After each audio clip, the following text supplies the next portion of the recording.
আয়নাঘর, এক আয়নাঘর দেখালো সবাইকে, গ্রিলে নতুন রঙের গন্ধ, এক চেয়ার বানিয়েছে, সেটাও আবার চেয়ার ঠিক না, সে একজন পরীক্ষা করে দেখছে। এইভাবে মানুষকে ধোঁকা দেওয়া। এবং আমাদের জানি না, আমাদের যারা এই আন্তর্জাতিক যে সমস্ত খ্যাতিসম্পন্ন মিডিয়াগুলি আছে, তারা যাচাই বাছাই না করে, না দেখে, বা জাতিসংঘের মানবাধিকার কমিশন থেকে যাদের পাঠিয়েছিল তারাও কোনো কিছু যাচাই না করে রিপোর্ট দিয়ে দিল। আজকে আপনারা দেখেন বাংলাদেশের অবস্থা, পুরো জঙ্গি শাসন। প্রতিনিয়ত নারী ধর্ষণ, নির্যাতন, ছিনতাই, ডাকাতি, বাড়িতে ঢুকে যেয়ে সেখানে লুটপাট, অগ্নিসংযোগ করা, কোনো মানুষের কোনো মান সম্মান বলে কিছু নেই।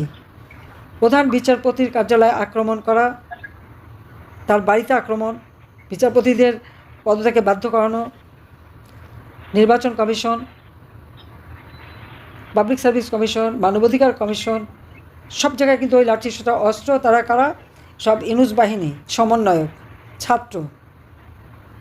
এর মধ্যে কতটুকু ছাত্র আর কতটুকু অছাত্রকে ছাত্র সাজিয়ে এনেছে সেটাও একটা প্রশ্ন।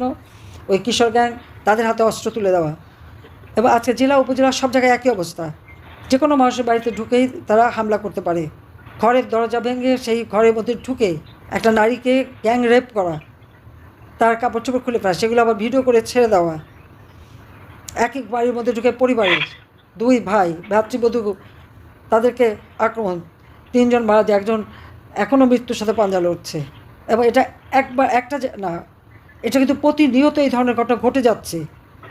কিন্তু পত্রপত্রিকায় কোনো সংবাদ দেওয়া যাবে না, সব নিয়ন্ত্রণ, সব ইউনুসের নিয়ন্ত্রণে রয়ে গেছে। সাংবাদিকদের হত্যা করা হয়েছে 8 জনকে, 38 জন জেলে, সকলের বিরুদ্ধে মিথ্যা মামলা, 13টা প্রাইভেট টেলিভিশন পুড়িয়ে দেওয়া হয়েছে, বিটিভি সহ। আর তাছাড়া পুলিশকে হত্যা করে করে ঝুলিয়ে রাখা, আইনজীবীদের পিটিয়ে হত্যা করা, তাদেরকে কোপানো, তাদেরকে জেলে দেওয়া, তাদের বিরুদ্ধে মামলা দেওয়া। আমাদের মানে আওয়ামী লীগের কোনো নেতাকর্মীর পক্ষে কোনো আইনজীবী দাঁড়াতে পারবে না, সঙ্গে সঙ্গে তারা সেই কী বলে মব জাস্টিস, সব কিছু নাকি মব জাস্টিস, এখানে মব জাস্টিস না, এখানে হচ্ছে মব সন্ত্রাসী। এরা নিজেরাই সন্ত্রাস, নিজেরাই অপকর্ম করে, মবের নামটা শুধু জড়ায়, মানুষকে অপমান করে।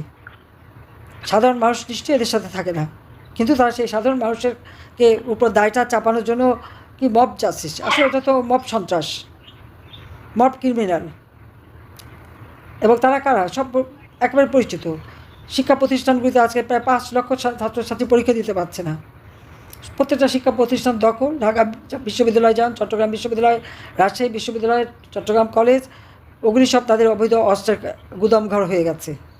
কয়েকটা মাদ্রাসারও সেই একই অবস্থা।